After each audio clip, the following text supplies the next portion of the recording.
तो आपका study routine क्या हो।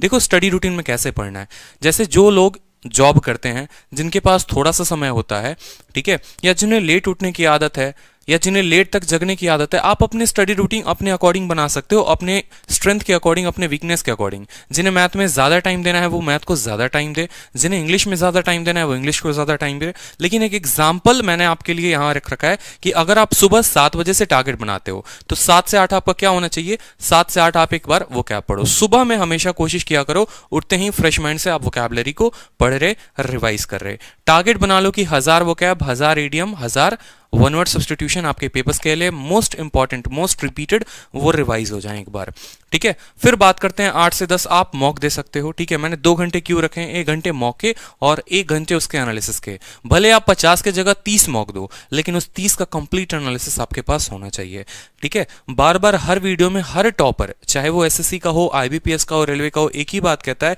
कि मॉक से ज्यादा फोकस हमने किसके ऊपर क्या रखा है, हमने उसके एनालिसिस के ऊपर फोकस कर रखा है। बट आपको आदत होती है कि आप मॉक देते हो और एनालिसिस कभी नहीं करते, तो ये मिस्टेक मेरे दोस्त कभी लाइफ में अपने मत करना, ठीक है। तीसरा जो है वो इंपॉर्टेंट है करंट अफेयर। अब करंट अफेयर कहां से पढ़ेंगे, ठीक है, और कितनी देर पढ़ेंगे, कितने महीने का पढ़ेंगे, वो भी मैंने वीडियो के एंड में बताया हुआ है, तो आप जरूर देखना, ठीक है।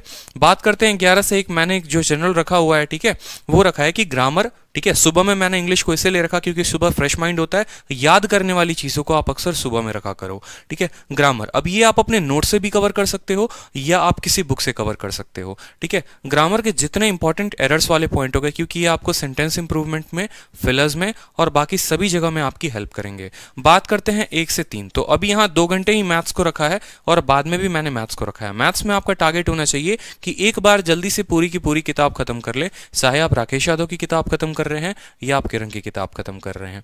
एक बार जल्दी से सिलेबस को कंप्लीट करेंगे ताकि आपको उतना टाइम मिल पाएगा रिवीजन के लिए और मॉक के लिए। और 3 से 5 आपको क्या करना है, 3 से 5 आपको रेस्ट करना है, ठीक है। थोड़ा सा माइंड को आप रेस्ट दो। इस रेस्ट टाइम में आप कुछ भी कर सकते हैं, आप अपने हाउस होल्ड काम भी कर सकते हैं, ठीक है। 5 से 7 आपको जीए पढ़ना है। जीए मतलब जनरल अवेयरनेस होता है, जिसमें जीके और जीएस दोनों आ जाता है। इसमें आप अपना सब्जेक्ट वाइज आप टारगेट ले सकते हैं कि देखो अभी 60 दिन बचे हुए हैं, एक बार पॉलिटी खत्म करते हैं, फिर हिस्ट्री खत्म करते हैं, ज्योग्राफी खत्म करते हैं, सिर्फ इंपॉर्टेंट पॉइंट जो आपने हाईलाइट किए थे, पूरा सब्जेक्ट मत पढ़ना, ठीक है। बात करते हैं 7 से 8, तो उस टाइम पे आप रीजनिंग के कुछ इंपॉर्टेंट पॉइंट्स कर सकते हो। देखो ये जो 60 डेज टारगेट है ना, ये सिलेबस कंप्लीट करने के लिए नहीं है, ये सिर्फ आपका रिवीजन के लिए है। जिनके मॉक में अच्छे नंबर आ रहे हैं उनके 30-40 नंबर और कैसे बढ़ जाएं, उसके ऊपर ये पूरी की पूरी वीडियो है, ठीक है। दूसरी बात हो गई कि 8 से 11 आप क्या करो, तो उसमें आप कोई रिवीजन रख लो कि जो आपने थ्रू आउट द डे पढ़ा आप उसको रिवाइज करो। आपने मॉक को एक बार फिर से देखना है, अपने वोकैबलरी को फिर से देखना है, करंट अफेयर को देखना है। इसके अलावा आप अपना कुछ भी पर्सनल टाइम यहाँ रख सकते हो, ठीक है। या आप अपना कोई टारगेट रख सकते हो यहाँ पर कि मेरी इंग्लिश कमजोर है, थोड़ा 1 घंटे में इंग्लिश को और यहाँ पर दे दूंगा, ठीक है। और 11 बजे के बाद आप चाहो तो सो सकते हो या चाहो तो फिर से प्रीवियस लगाना शुरू कर